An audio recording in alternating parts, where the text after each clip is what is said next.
Kane, that what ended up being the final ball of the match, was that premeditated? Was that going to go whatever he bowled?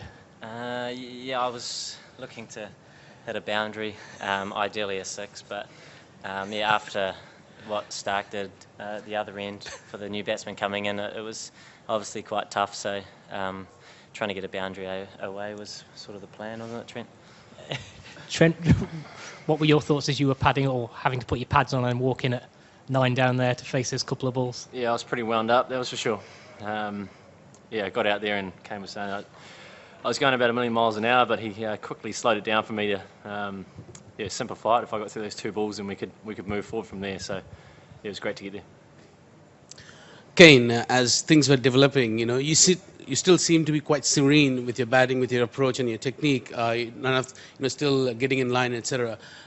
What was going through your mind though, as you saw things were happening on the other end? 3 down, 4 down, 5 down, and onwards. Yeah, I was personally just trying to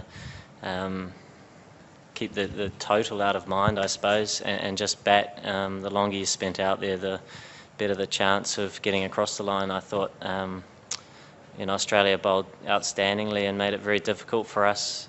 Stark was superb and swung the ball throughout the innings and made it tough, but it was nice to get across the line. I suppose in tournament sport, it doesn't really matter how you get across the line as long as you do it, and there's obviously a bit of a scrap today, but nice to get the win.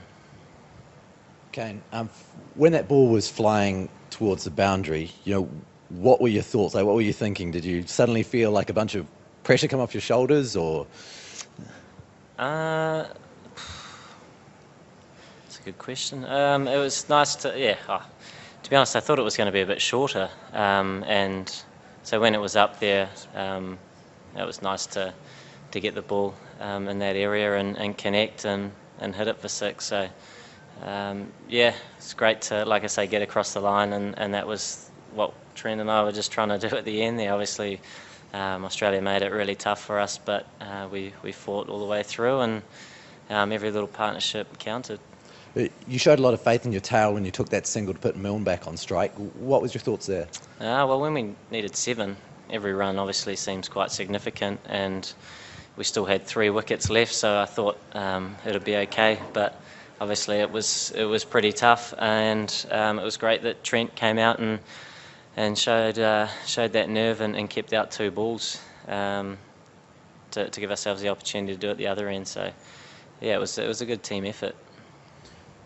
Trent, mate, you've had some pretty good days in the last year, 15, 18 months or so.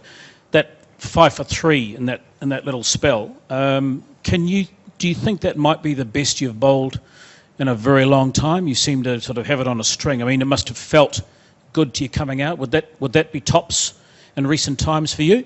I'm not too sure, to be honest. I've just tried to do what I have been doing over the last 5 or 6 months kind of thing.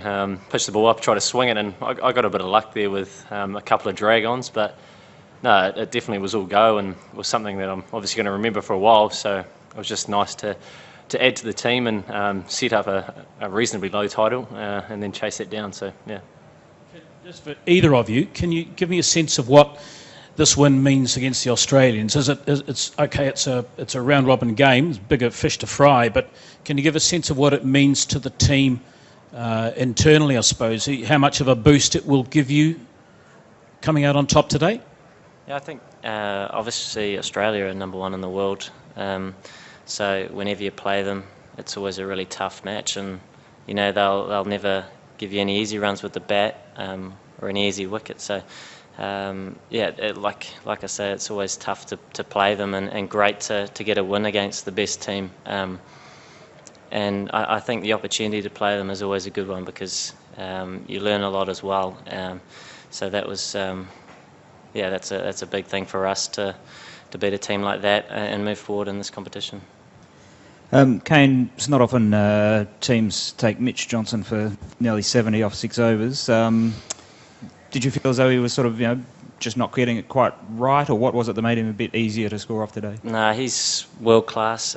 Brendan, obviously with his style of batting, when he gets going, as we've seen recently, he can get away on some bowlers, I suppose. And Mitchell Johnson's obviously a world-class performer, and today Brendan batted really well, and that's sort of cricket, I suppose. And he was still very tough each ball, but look, with small boundaries as well, sometimes the extra pace can fly a little bit, and like I say, Brendan played really well.